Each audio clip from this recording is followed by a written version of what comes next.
అయోధ్య రామమందిర నిర్మాణంలో మరోసారి రామరాజ్యం వచ్చేసిందని చెప్పాలి. ఎన్నో ఏళ్ల తర్వాత శ్రీరాముడు తన జన్మస్థలమైన అయోధ్యకి చేరుకోవడంతో దేశం మొత్తం సంబరాలు చేసుకుంటున్న సంగతి కూడా తెలిసిందే. ఇక ప్రాణప్రతిష్ఠ వేడుక అనంతరం బాలరాముణ్ణి దర్శించుకోవడం కోసం లక్షల సంఖ్యలో భక్తులు అయోధ్యకి చేరుకుంటున్నారు. అయితే ఇదిలా ఉండగా ఎప్పుడైతే బాలరాముడి ప్రాణప్రతిష్ఠ వేడుక గురించి శ్రీరామ ట్రస్ట్ అధికారులు ప్రకటించారో అప్పటి నుండి అయోధ్యలో ఎన్నో అద్భుతాలు జరుగుతూనే ఉన్నాయని చెప్పాలి. అయితే ఇప్పుడు మరో అద్భుతం కూడా జరిగింది. ఇంతకీ అసలు విషయం ఏంటో ఈ వీడియోలో మనం చూద్దాం. వీడియోలోకి వెళ్ళే ముందు మీరు ఛానల్ని ఇంకా సబ్స్క్రైబ్ చేయకపోతే వెంటనే సబ్స్క్రైబ్ చేసుకోండి, వీడియోని లైక్ కూడా చేయండి, షేర్ కూడా చేయండి. జనవరి 22న ప్రాణప్రతిష్ఠ వేడుక జరిగిన మరుసటి రోజు నుండి ఎన్నో లక్షల మంది రామయ్య భక్తులు రాముణ్ణి దర్శించుకోవడం కోసం అయోధ్యకి చేరుకుంటున్నారు. అయితే బాలరాముడు రూపంలో ఉండడం చూసి ప్రతి ఒక్కరూ మురిసిపోతున్నారు. ఎందుకంటే రాముడు స్వయంగా చిన్నప్పుడు ఇలానే ఉన్నాడేమో అనుకున్నట్లుగా ఉన్నాడు కాబట్టి. అంతేకాదు మన వైపు ప్రేమతో చిరునవ్వుతో చూస్తున్నాడేమో అన్నట్లుగా ఉన్నారు. ఇక ఆ మధ్య ఏఐతో రాముడు కదులుతున్నట్లుగా కూడా ఒక వీడియో బాగా వైరల్ చేశారు రామభక్తులు. ఆ సమయంలో కూడా రాముడు అలా కదలడం చూసి ప్రతి ఒక్కరికి ఒళ్ళంతా పులకరించిందనే చెప్పుకోవచ్చు.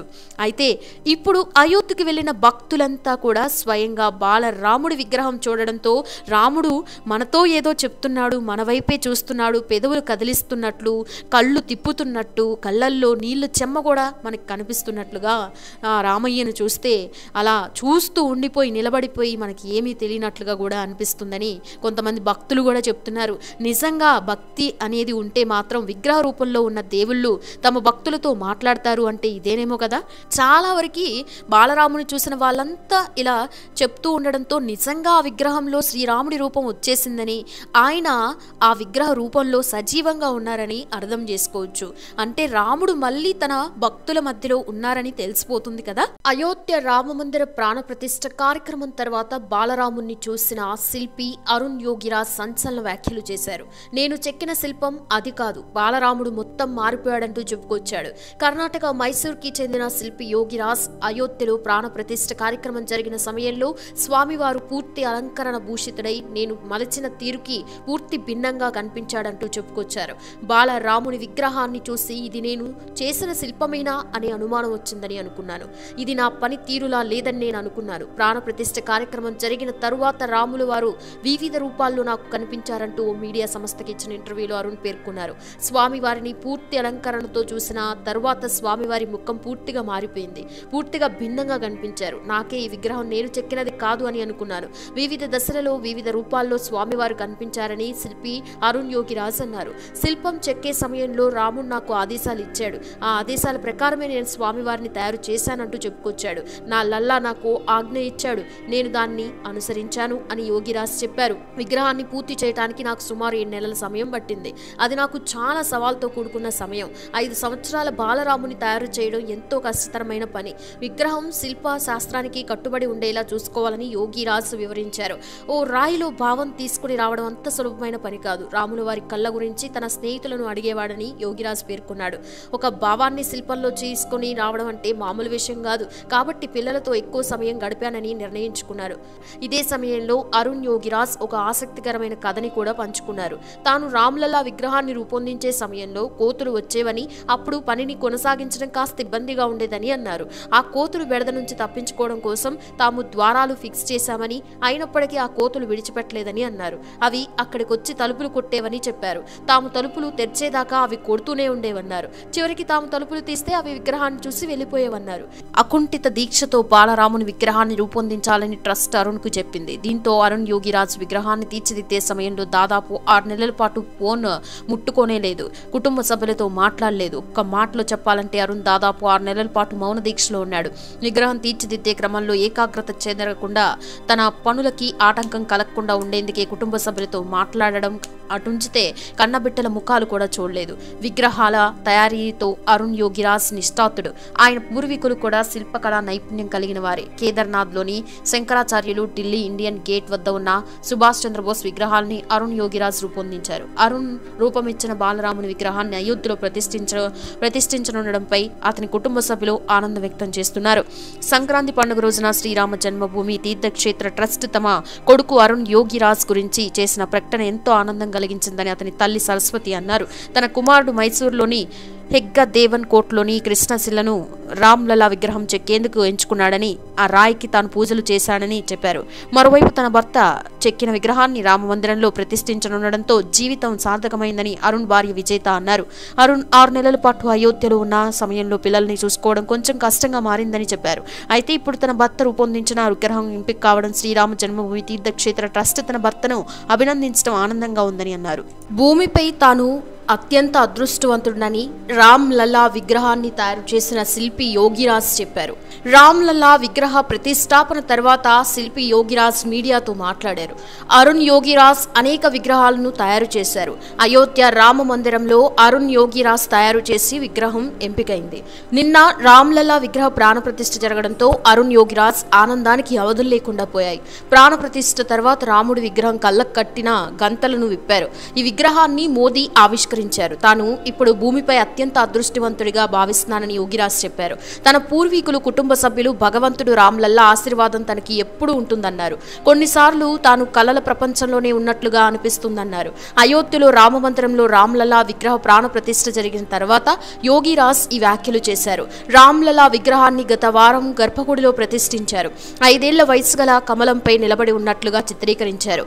నల్ల రాతితో అరుణ్ యోగిరాజ్ 51 ఇంచుల విగ్రహం రూపొందించారు.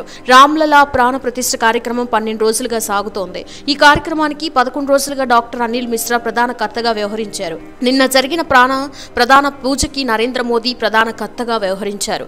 కేదార్నాథ్లో ఆది శంకరాచార్య, ఢిల్లీలోని ఇండియా గేట్లో నేతాజీ సుభాష్ చంద్రబోస్ విగ్రహాల్ని కూడా ఆయన తయారు చేశారు. ఈ విగ్రహ తయారీ సమయంలో ఆయన తన కుటుంబ సభ్యులతో మాట్లాడలేదు. మైసూరులోని 5 తరాల ప్రఖ్యాత శిల్పుల కుటుంబ వారసత్వాన్ని అరుణ్ యోగిరాజ్ పుణికిపుచ్చుకున్నాడు. దేశంలోనే అత్యంత డిమాండ్గా ఉన్న శిల్పిగా అరుణ్ యోగిరాజ్కి పేరుంది. అరుణ్ తండ్రి యోగిరాజ్ కూడా నైపుణ్యం కల శిల్పి. అతని తాత బసవన్న మైసూరు రాజు నుండి ప్రోత్సాహాన్ని పొందారు. ఇండియా గేట్ వద్ద 30 అడుగుల సుభాష్ చంద్రబోస్ విగ్రహం, కేదార్నాథ్లోని 12 అడుగుల ఆది శంకరాచార్య విగ్రహం, డాక్టర్ బిఆర్ అంబేద్కర్, స్వామి రామకృష్ణ పరమహంసతో సహా పలు ఇతర విగ్రహాలని తయారు చేశారు. అయితే అయోధ్యలో ఆ రామయ్యను చెక్కిన తర్వాత మిగిలిన రాయిని అరుణ్ యోగిరాజు తన ఇంటికి తీసుకువెళ్ళి ఎంతో పవిత్రంగా దాన్ని అయోధ్యలో ఏ విధంగా అయితే ఆ బాల రామయ్యను చెక్కాడో అదే విధంగా చిన్న రామయ్యని ఆది రూపంలో చెక్కుకొని ఇంట్లో పెట్టుకున్నారని తెలుస్తుంది. అయోధ్యలో రామయ్యకి ఎలాంటి శక్తులు, ఎంత గొప్పతనం ఉందో అదేవిధంగా ఆ చిన్న రాముడిలో వాళ్ళ ఇంట్లో పెట్టుకొని అరుణ్ యోగిరాజు ఆ రూపంలోని రామయ్యని చూసుకుంటున్నట్లు కూడా తెలుస్తోంది. ఇది నిజంగా చాలా గొప్ప విషయం అనే చెప్పాలి. ఇప్పుడు ఎక్కడ చూసినా అయోధ్య పేరే వినిపిస్తోంది. మన దేశ ప్రజలతో పాటు ఇతర దేశాల ప్రజలు కూడా అయోధ్యలో రామమందిరం కోసం ఎంతో ఆశతో ఎదురు చూస్తున్నారనే చెప్పాలి. దానికి ఎంతో సమయం లేదు, దగ్గరికి వచ్చేసింది. ఎన్నో ఏళ్ల నుండి ఎన్నో పోరాటాల తర్వాత ఈ క్షణం కోసం ఎంతో మంది రామభక్తులు ఎదురు చూశారు. అలా మొత్తానికి ఇంత కాలానికి అయోధ్యలో రామమందిరం నిర్మాణం పూర్తయింది. త్వరలో శ్రీరాముడి దర్శనం కూడా ప్రారంభం కానుంది. ఇక రామమందిరం కోసం ఎన్నో ఏర్పాట్లు ఘనంగా చేస్తున్నారు ఆలయ ట్రస్ట్ అధికారులు. అయితే ఇదంతా ఇలా ఉంటే రామమందిరంలో పూజారిగా తీసుకోవడానికి ఎన్నో టెస్టులు కూడా పెట్టగా అందులో మోహిత్ పాండే అనే పూజారిని తీసుకోవడం జరిగింది. అయితే అతని వయసు కేవలం 22 ఏళ్లు మాత్రమే. కానీ ఎంతో మంది ఎంతో అనుభవం ఉన్న గొప్ప పండితులను దాటి రామమందిరంలో పూజారిగా ఎన్నుకోబడ్డాడు అంటే అది మామూలు విషయం కాదని చెప్పాలి. మరి అంత స్థాయికి మోహిత్ పాండే ఎలా చేరుకున్నాడు? అతడు ఎటువంటి విద్యలు పూర్తి చేశాడు? ఏ ప్రాంతానికి? అయోధ్యలో ఈ నెల 22న రామ మందిర ప్రాణప్రతిష్ఠ జరగనుంది. ఇప్పటికే అన్ని రంగాలకు చెందిన వారికి ఆహ్వానం అందగా అందరూ అయోధ్యకి వెళ్లే పనిలో ఉన్నారు. అయితే ఒకవైపు అయోధ్య రామమందిర ఏర్పాట్ల గురించి బాగా చర్చలు జరుగుతూ ఉంటే, మరోవైపు 22 ఏళ్ల రెండేళ్ల మోహిత్ పాండే గురించి బాగా చర్చలు నడుస్తున్నాయి. ఎందుకంటే అయోధ్య రామమందిరంలో పూజారి బాధ్యతలు చేపట్టడం కోసం చాలా మంది అనగా ఏకంగా 3000 మంది పరీక్షల్లో పాల్గొన్నారు. ఇక ఈ పరీక్షల్లో పాల్గొన్న వారిలో చాలా వరకు ఎన్నో వేదాలు నేర్చుకున్న గొప్ప పండితులు ఉన్నారు. అయితే వీళ్లతో పోటీగా మొదటి ర్యాంకు సాధించాడు మోహిత్ పాండే. ఇక అతడు వయసు కేవలం 22 ఏళ్లు మాత్రమే. అయితే ఇక్కడే అందరికీ బాగా ప్రశ్నలు పుట్టుకొస్తున్నాయి. ఈ 22 ఏళ్ల కుర్రాడు రామమందిరంలో అంత బాధ్యతను పోషించగలడా అని అనుమానం పడుతున్నారు. అయినా ఎంతో మంది గొప్ప పండితులను ఎలా దాటాడు అని ఆశ్చర్యపోతున్నారు. నిజానికి అయోధ్యలో 31 సంవత్సరాల నుండి ఆచార్య సత్యేంద్ర దాస్ అనే పండిత పూజారి రాముల వారికి అంకిత భావంతో పూజలు చేస్తున్నారు. ఈయనకి రాముల వారి మీద ఉన్న భక్తితో 1958లో అన్నీ వదులుకొని అయోధ్యకి శాశ్వతంగా వచ్చేశాడు. అయితే అప్పటికి అయోధ్యలో రామమందిరం కోసం వాదనలు జరుగుతూ ఉన్నాయి. అయితే సత్యేంద్ర దాస్ గారు రాముడి మీద భక్తితో ఎన్నో వేదాలు నేర్చుకుని 1992లో రామజన్మభూమిలో మందిరం యొక్క ప్రధాన అర్చకుడిగా నియమింపబడ్డారు. అలా అప్పటి నుండి సత్యేంద్ర దాస్ గారు అక్కడ రాముల వారికి పూజలు చేస్తూ వచ్చారు. ఇక ఇప్పుడు కొత్తగా నిర్మించిన రామమందిరంలో కూడా సత్యేంద్ర దాస్ గారి ప్రధాన అర్చకుడిగా ఉన్నారు. ఇక ఈయన వయసు ఇప్పుడు 85 ఏళ్లకి వచ్చేసింది. అయితే సత్యేంద్ర పదవి విరమణ తర్వాత ఎవరు ప్రధాన అర్చకుడుగా ఉంటారనేది చర్చ వచ్చింది. దీంతో ఉత్తరప్రదేశ్ ప్రభుత్వం ఒక నిర్ణయం తీసుకుంది. అదేంటంటే బాగా వేదాలు నేర్చుకున్న పండితులను తీసుకోవాలని నిర్ణయం తీసుకుంది. అది కూడా మరో సత్యేంద్ర దాస్ లాంటి వారిని. ఇక ఉత్తరప్రదేశ్ ప్రభుత్వం కూడా రామమందిరంలో ఈయన తర్వాత ప్రధాన అర్చకుడుగా నియమించే బాధ్యతను సత్యేంద్ర దాస్ గారికి అప్పగించారు. నిజానికి ఈ విషయంలో ఉత్తరప్రదేశ్ ప్రభుత్వం సత్యేంద్రకి ఇచ్చిన గొప్ప గౌరవం అని చెప్పాలి. ఇక సత్యేంద్ర దాస్ పదవి విరమణకి ముందే కొత్త అర్చకుడికి పూజకి సంబంధించిన అన్ని నియమాలు పద్ధతులు కూడా బోధించవచ్చు కాబట్టి ఆయనకి ఆ బాధ్యతలు అప్పచెప్పారు. అలా గత ఏడాదిలో అనగా 2023లో ఉత్తరప్రదేశ్ ప్రభుత్వం రామమందిరం పూజారి నియామక ప్రక్రియను చేపట్టింది. అలా ఈ ప్రక్రియలో మొత్తం 3000 మంది పూజారులు అయోధ్యలో రాముడికి పూజలు చేసుకునే అదృష్టం దక్కాలి అని పాల్గొన్నారు. అలా పాల్గొన్న వారిలో మోహిత్ పాండే ఒకడు. ఇక యూపీ ప్రభుత్వం పూజారిగా దరఖాస్తులు చేపట్టడానికి కొన్ని షరతులు కూడా పెట్టింది. అదేంటంటే పూజారిగా దరఖాస్తుదారుడి వయసు 20 నుండి 30 ఏళ్ల మధ్యలో ఉండాలని, అంతేకాకుండా గురుకుల విద్య చాలా అవసరమని ప్రకటించింది. మరి ముఖ్యంగా దరఖాస్తుదారుడు శ్రీరాముడి దీక్షకి అర్హత కలిగి ఉండాలి అని శ్రీరామ మందిర ట్రస్ట్ వాళ్ళు కొన్ని షరతులు పెట్టారు. ఇక ఈ షరతులకి అర్హులు చాలా మంది ఉండడంతో మన దేశం నుండి ఏకంగా 3000 మంది పూజారి పోస్ట్ కోసం దరఖాస్తు చేసుకున్నారు. ఇక అందులో అర్హులుగా పొందిన వాళ్ళు 200 మంది. ఇక 200 మందిని ఇంటర్వ్యూకి సెలెక్ట్ చేశారు యూపీ ప్రభుత్వం. అయితే వాళ్ళల్లో మోహిత్ పాండే కూడా ఉన్నాడు. ఇక 200 పూజారుల్లో 21 మందిని అర్చకులుగా ఎంచుకున్నారు.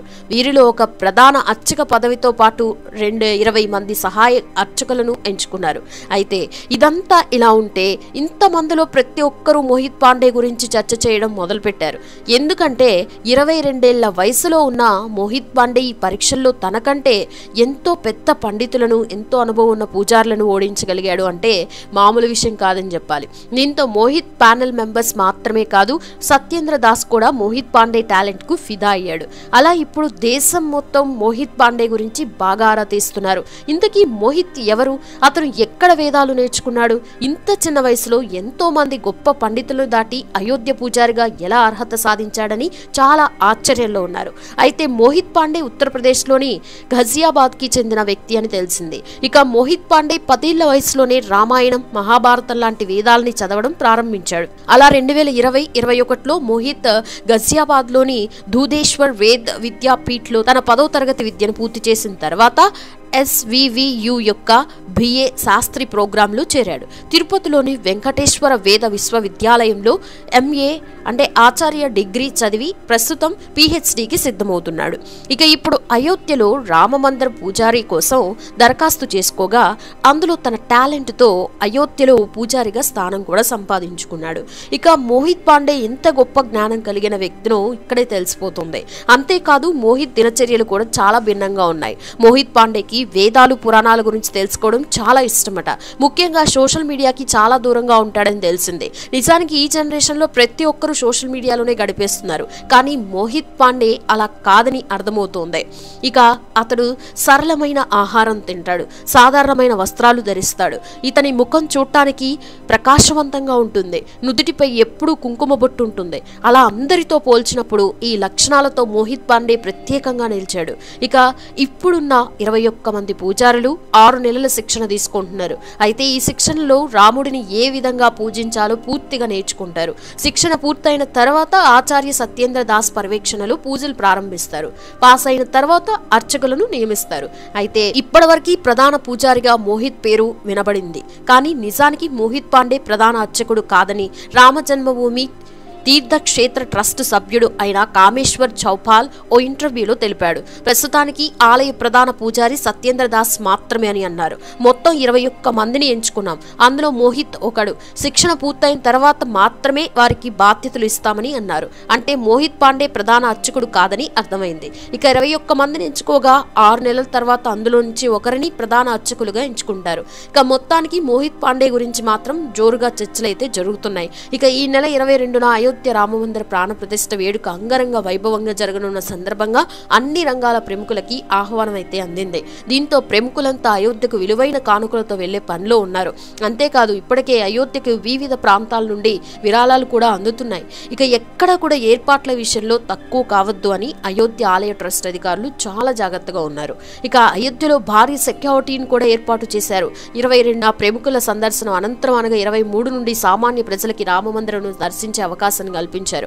అంతేకాకుండా అయోధ్యకి చేరుకోవడం కోసం ఉచిత ట్రైన్ సదుపాయం కూడా కల్పించింది ప్రభుత్వం. మొత్తానికి అయోధ్యలో 22న జరిగే ప్రాణ ప్రతిష్ఠ కార్యక్రమం కోసం కొన్ని రోజుల నుండి అయోధ్యతో పాటు దేశమంతా సందళ్లు మొదలైపోయాయి. ఇక ఈ అద్భుతమైన క్షణం కోసం రామభక్తులు చాలా ఆతృతగా ఎదురు చూస్తున్నారు. సమయం దగ్గరకు వస్తున్న కొద్దీ రామభక్తులంతా మరింత సంతోషంతో పొంగిపోతున్నారు. ఇక మీరు కూడా అయోధ్యలో రామమందిరాన్ని దర్శించుకోవాలని కోరుతూ జై శ్రీరామ్. నిజంగా మన ఛానల్లో ఇప్పటికీ అయోధ్య గురించి చాలా వీడియోలు చేయడం జరిగింది. ఇకపోయినా చేసి ఇంకా ఇంట్రెస్టింగ్ మంచి R&D చేసి అయోధ్య గురించి చరిత్ర గురించి వీడియోలు చేయబోతున్నాం. మన ఛానల్ ఇంకా ఎవరైతే సబ్స్క్రైబ్ చేసుకోకపోతే వెంటనే సబ్స్క్రైబ్ చేసుకొని పక్కనే ఉన్న బెల్ ఐకాన్ క్లిక్ చేయండి. నేను పెట్టే ప్రతి వీడియో మీకు నోటిఫికేషన్ వస్తుంది. ఈ వీడియో మీకు నచ్చినట్లయితే లైక్ చేయడం అస్సలు మర్చిపోవద్దు, షేర్ చేయండి, ఛానల్ని సబ్స్క్రైబ్ చేసుకోవడం అయితే అస్సలు మర్చిపోవద్దు. Thanks for watching this video. Next మరో ఇంట్రెస్టింగ్ వీడియోతో మీ ముందుంటాను.